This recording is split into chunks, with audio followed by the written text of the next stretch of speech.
Ang mabuting balita ng Panginoon ayon kay San Lucas. Papuri sa iyo, Panginoon. Noong panahong iyon, samantalang dumaragsa ang mga tao, sinabi ni Jesus, "Napakasama ng lahing ito. Naghahanap sila ng palatandaan mula sa langit, subalit walang ipapakita sa kanila, maliban sa palatandaang inilalarawan ng nangyari kay Jonas.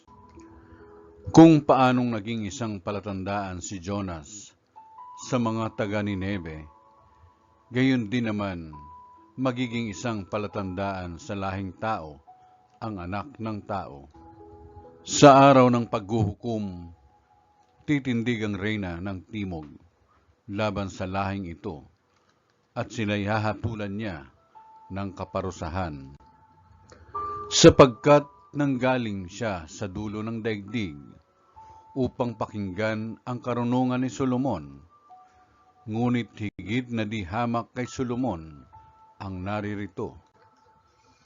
Sa araw ng paghuhukom ay titindig ang mga taga Nineve laban sa lahing ito at hahatulan ng kaparusahan, sapagkat nagsisi sila dahil sa pangangaral ni Jonas, ngunit higit na di hamak kay Jonas ang naririto." Ang mabuting balita ng Panginoon. Pinupuri ka namin, Panginoong Kristo.